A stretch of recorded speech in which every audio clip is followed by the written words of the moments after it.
Bismillahirrahmanirrahim. Assalamualaikum warahmatullahi wabarakatuh. Berjumpa kembali dalam pembelajaran Bahasa Indonesia kelas 5.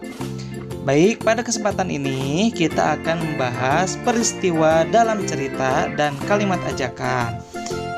Yuk, kita langsung saja ke pembahasan yang pertama, yaitu peristiwa dalam cerita.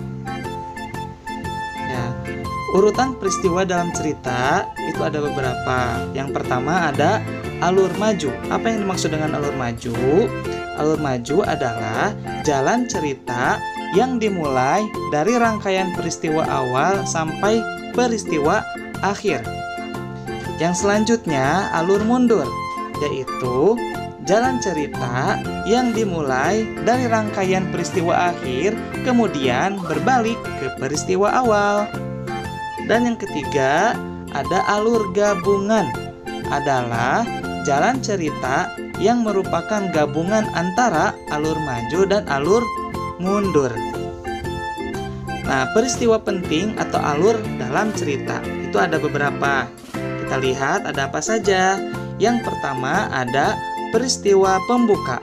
Apa yang dimaksud dengan peristiwa pembuka? Peristiwa pembuka adalah pengenalan tokoh dalam cerita. Yang selanjutnya, yang kedua ada peristiwa utama. Apa maksudnya? Peristiwa utama itu menggambarkan adanya konflik yang timbul dalam cerita. Dan yang ketiga ada peristiwa penutup. Apa itu peristiwa penutup? Yaitu adanya penyelesaian atas konflik yang telah terjadi atau akhir dari cerita. Nah, selanjutnya kita akan membahas kalimat ajakan. Nah, apa sih yang dimaksud dengan kalimat ajakan? Kalimat ajakan atau imbauan adalah kalimat yang mengharapkan tanggapan berupa tindakan dari orang yang diajak bicara. Kalimat ini ditandai dengan kata-kata ajakan yang khas.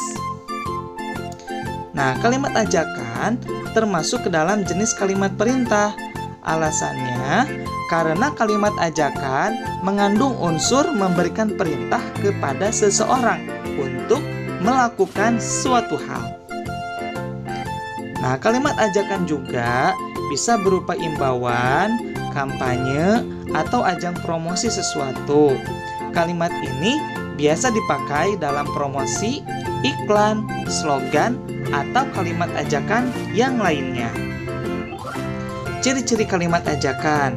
Nah, kalimat ajakan biasanya dimulai dengan kata mari, marilah, ayo, ayolah, yuk, dan sejenisnya. Dan yang selanjutnya, ciri-ciri kalimat ajakan ini ada kegiatan yang diharapkan dilakukan oleh orang yang diajak. Yang selanjutnya, ciri-ciri kalimat ajakan yaitu menggunakan kata ganti kita atau kami jika mengajak seseorang untuk melakukan sesuatu secara bersama-sama dengan orang yang mengajak. Dan yang selanjutnya, ciri-ciri kalimat ajakan adalah jika ada yang diajak lebih dari satu orang, biasanya menggunakan kata ganti jamak. Contohnya, teman-teman. Nah, seperti itu. Nah, yang selanjutnya biasanya ditandai dengan tanda seru di akhir kalimat sebagai penegasan. Dan yang selanjutnya, kalimat ajakan disebut juga dengan kalimat persuasif karena bersifat mengajak seseorang. Nah, kita lihat di sini ada apa saja contoh kalimat ajakan pada poster. Yang pertama, ayo buang sampah di tempatnya. Nah, yang kedua ada TSP. Tahan dari buang sampah sembarangan, simpan sampah pada tempatnya, pungut sampah adalah sedekah. Terus ada juga, nah ini yang sering kita dengar.